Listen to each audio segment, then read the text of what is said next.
Welcome back to Finnegan's Farm, welcome back to our YouTube channel, and welcome back to our Workshop Wednesday. My name is Paul, and this is our team. Hello, I'm Marco, I love to weld. This is Bruce, this is Blake, them is two best to do. Hello, I'm Mick and I'm the mechanic. Hello, I'm Connell Hedgecutter, I'm the other mechanic. Hello, I'm Sean, I'm the new fancy mechanic. Don't forget to like, subscribe to the videos and comment what you want. Just put it in the comments list and we'll get back. So, in for repair today we have our John Deere 7820, we also have our John Deere 2140 McHale straw blower, we have an Abbey Diet Feeder, and we have a Connell Hedgecutter in as well. But first of all, we'll head over there to Calum there with the 2140. Thank God it's Workshop Wednesday today and we're not out there.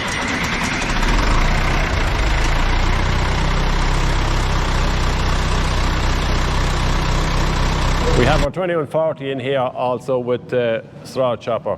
Now we just need to go through that just before we start off the year. Yep. Simple enough there, very good machine. This machine is 2015, so it's quite a nice bit of work done. But again, just from a maintenance point of view, Calum, what are we looking at here? Well, we start at the basics anyway, to make sure that our PTO guard itself is actually right. Yeah. And it's all intact, which it is, thankfully. So we'll obviously have to start greasing it up and checking out just our basics for our gearbox levels and whatnot. It's well, fairly, and in fairness to McHale, they do make great machinery, but it has its own greasing diagram on here, and a good few of the nipples are actually banked there, aren't they? Yeah, so like we have 3 grease nipples here now. What the fuck exactly, I couldn't tell you, but there's 3 less to think about when they're all together. Yeah, no, we have taken off the cover, the inspection cover on the far side, because while they are, to a point, you have to make sure that they're actually getting it, yeah, because that's going to happen. Sometimes the pipe can burst and lads can be greasing away and it's actually not getting about at all. Yeah. Simple enough then to what way it operates here. That's obviously operates the actual chopper on it there, and it's operated by electric. Isn't it a little motor there, is it? It should be electric motor, just a tensioner. So that'll always be spinning with the PTO, and then you can pick it on. Belt condition looks good. We don't see any cracking or tracking there on the back of the belt, so it looks good. Apart from that then, getting down to the chopping end of things, which is probably where the most wearing parts are and probably gets most of the workload is in here, isn't it? That's where you spend most of your time fixing it too. Yeah. But yeah, it's a fairly aggressive looking machine now, right? Yeah, so we just have a big rotor on it here, and we have these knives, very much like what to be on a combine, sections on a combine, but obviously they're bigger, aren't they? Oh, they're far bigger. That machine rotates up. It chops up because see with our bars going along here, so as it rotates round, it's chopping through here. Yeah, so you can see, so your lump of grass, your straw will be along here and it'll get chopped as it goes around.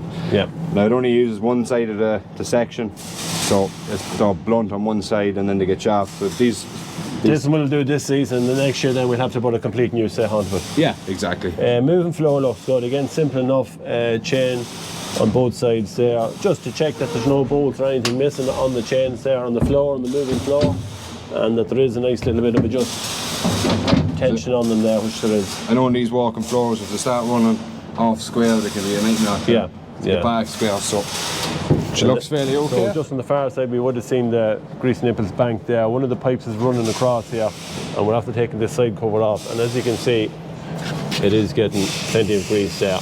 Again, just important maybe to check the housing there on the bearing, that there's no cracks or anything there, but it definitely looks good. And after that then, it's just the spout to make sure everything is working. The electrics are working inside. We have a couple of different speeds on it here, neutral, short neutral, and the fast speed there for throwing it out. So we've seen a little small problem here that we kind of weren't aware of, because actually we don't work the machine, so we only fix them. A cable is broke here. We weren't just quite sure what it was initially, but it's definitely connected to the moving floor, and I'd say it is some sort of an indicator, is it? Oh, if you're going forward or back with the floor. Yeah, so it's probably a floor indicator there. That there must be something missing here, so we'll have to get on to the guys just to see what it is, but should be a little red arrow or something. I don't know. Anyone has any ideas, just throw them in the comments there, because it's kind of baffling us here at the minute. But any spare even? Yeah. Do what? That'll do. So in Saturday's video you will see the 2140 here in action. She's raring to go. We're after putting a new mirror on it there as well. Was missing one there. Don't know what happened. No. I don't know who broke it. And we never found out, but it came back without a mirror anyway, so we're after putting one on it. And you'll see there the McHale, the chopper, walking away in Saturday's video there, so keep an eye on that. up forever to touch you, 'cause I know that you feel me somehow. You're the closest to heaven that I'll ever be, and I don't wanna go home right now. And all I could taste is this moment, and all I can breathe is your life. And sooner or later it's over, I just don't wanna miss you tonight. So our 7-8-20 is just fixed up there now. You'll see a time lapse of Calum. He would have put the fuel gauge there because it was gone in it, so he put that into it there. And Cahill just took a little, give it a little bit of TLC there and give it a good cleaning out there. So yeah, she's ready for the road again. And I don't want the world to see me, 'cause I don't think that they'd understand when everything's made to be broken. I just want you to know who I am. And I don't want the world to see me, 'cause I don't think that they'd understand when everything's made to be broken. I just want you to know who I am. I just want you to know who I am. I just want you to know who I am. I just want you to know. So our 3040 is still in the workshop here. Yeah. Went to start it yesterday morning. We most of the jobs tidied up in it, and of course no lights on the dash. Was there, Calum? No, not a thing. Well, the ignition was turned on, but it wouldn't start. We could cross the starter on. And I'd say, because Mick was there and he was putting in radios and speakers, I'd say whatever Mick done, maybe we're going to blame him on this one. Yeah. Huh? But insane that Listening. We didn't think he was there. Yeah. But yeah, I don't know what's going on. It's definitely, usually you have ignition there when the lights are flashing there. It will start because we can start on the cross from the starter. We can't get it going here on the light. No, we can. Mick had found the actual, you know, you turn on your ignition and you started on the second one. Yeah. The block was half off that, and then it was working fine. And now it's the opposite way. We've no ignition, but it'll still start. Right, okay, we'll have to have a look at that anyway. So if the apprentice of the year can't find it, who can? You had a busy week. Yeah, busy week is right. And so thanks very much to everyone for saying congratulations and everything. And there was an awful lot of people that I don't even know the names of. But Yeah, we got a lot of comments come in there on the channel there, congratulating Mick and happy birthday to Marco and stuff like that. So yeah, really appreciate it, guys. Thanks very much. thank you. I don't want the world to see me, 'cause I don't think they'd understand when everything's made to be broken. I just want you to know who I am.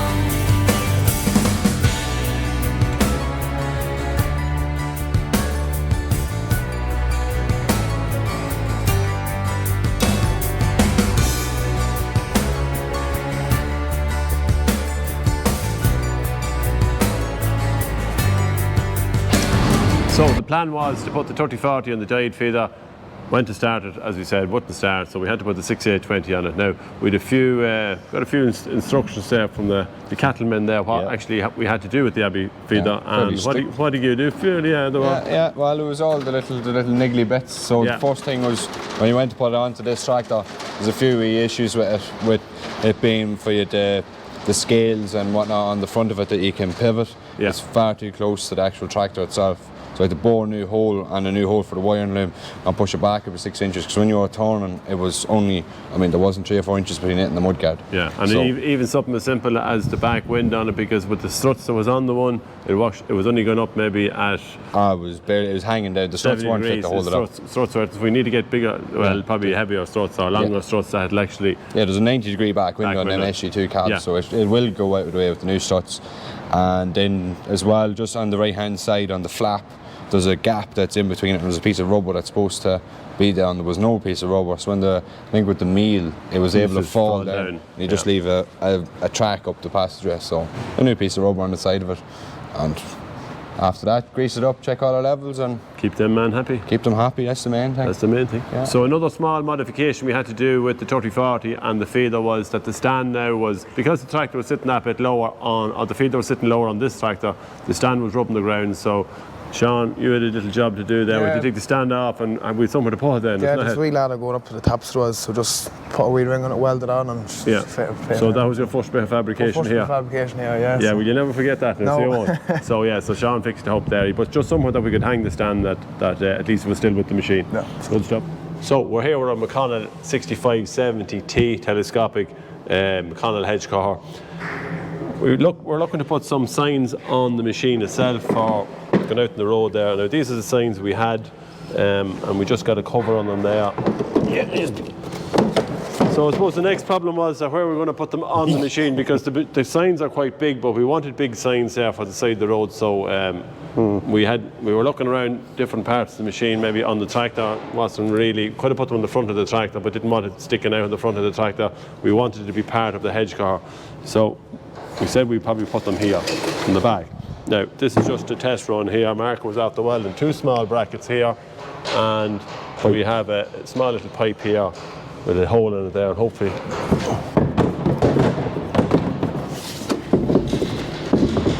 pump the fit now, Marco. You're on. No, you see, no hair can find the ball. How this works? Yeah.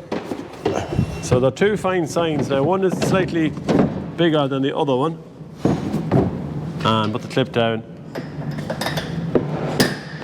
So we think we're going to run with that. We've just spotted them on there just to see when they do the part. We still have the light, which we can see, and the sign is in the back of them, and they're easy to take off. Yeah, it's easy easy. to put them back, Yeah. back on. Like you be put in here, it's not easy to slide and try to put And even to put clip. them at the back of the wheel there, they'd be full of muck there because the wheel would be splashing up. So there's where we're going to put them anyway, and hopefully they'll stay there and they'll be safe. Oh, yeah. Well, Marco, had you good, Bertha? Good. Look at Mark, would just like to thank everyone there who wished them a very, very happy Birthday. Okay, Marco. Let's go. Take it off there in a hurry. I forget to pull. That's it, simple as. Now, just need to get Cahal there to spray up these few bits there, and she'll be looking the part. So we're over here with Mick. We have an issue there with a fuel transfer pump on the Tumoba sprout harvester. Now, it happens to be 24 volt. We had a 12 volt one here, but we've no 24 volt one, so we had to go and get one there this morning. So I picked this one up in Connell. Now, it's not the original. We have a lead time of just a couple of days on the original because it's a John Deere engine and they hadn't got one in stock.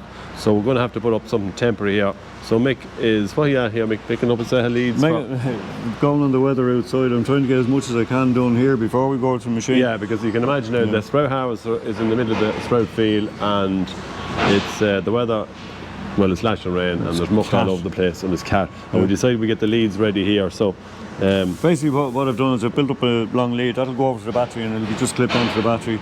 We have our pump there, I'll have to break into the line going up to the existing pump, cut it and in there on the 2.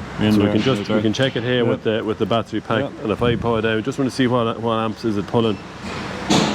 Where'd you find that tool, Mick? That new, is it? Bought it in N2. All right, very good. It's the real thing of it is it has DC amps on it. Hit it there. So Mick loves our gadgets. So we turn on 0.6 of an amp, which is very, very low. Of course, there's 24 volts, so your amps have. Yeah. Okay, that's it. So we're going to hopefully get that together here before we go over and going to fit it on, and that should keep it going for a We'll keep while. it going for a couple of days. Well, Yeah. So now it's time for Tips and tricks, tips and tricks. So in this week's tips and tricks, we are joined here by Sean, the new apprentice. Sean is come up with a very simple way here of keeping the side windows shut, especially on the John Deere tractors on the 7710. So what have you done here, Sean? Well, I knocked out the roll pin out of the middle here, so we did, and put in an M4 bolt and washer. Yeah. And nut, lock nut, so Yeah. just keeps on. So yeah, Nice so and it's tight. very simple. Out. Knock out the roll pin, put in an M4 there. I think that's a 7mm head on it there, Yeah. and a locker underneath. And you can just squeeze it that little bit. Squeeze it a wee bit, yeah. Don't go overboard now and squeeze it too tight, but just squeeze it enough there that the windows can shut nice and tightly. And yeah, that's a great job. So well done, Sean. Yeah. So going back to last week's workshop Wednesday's mystery tool, Mick's mystery tool was in fact a tool for taking out the very awkward bolts on the John Deere starter here, especially on a 40 and a 50 series tractor. The first 3 correct answers we had were James Kenny, Michael McAvoy and Cathal Dennehy, who actually said, Cathal says that it wouldn't like me buying that part from Snap-on. You wouldn't get it off Snap-on. But you wouldn't get it from Snap-on, so we have made our own. So Mick is just going to demonstrate. You can see here in the bag. I need to get a ratchet, but I don't have. You can get it in a lopper. Yeah, that way. I would say only way you get it. Yeah, so you put the ratchet on this side of it and get in there. Very slowly move. You only get a flat at a time, or less, but right. Okay. It does the job. So well done, lads. Now for this week's Mick's mystery tool, I don't know why he has here, but it's. We'll say nothing. Oh, we'll say nothing. Make it very hard on the viewers here, are you? We'll see who's watching. Anyway, lads, best of luck on this one again. And great comments come in last week. We had a lot of correct answers, which you knew we would have had. But again, it's you would have seen in a previous video of us putting the starter on. Caelan would have put one there on the John Deere. So best of luck with this one. For this week's Workshop Wednesday, don't forget to like, subscribe to the videos there. You will get a notification and it is free there. So from everyone here at Finnegan's Farm, we'll talk to you all next Wednesday.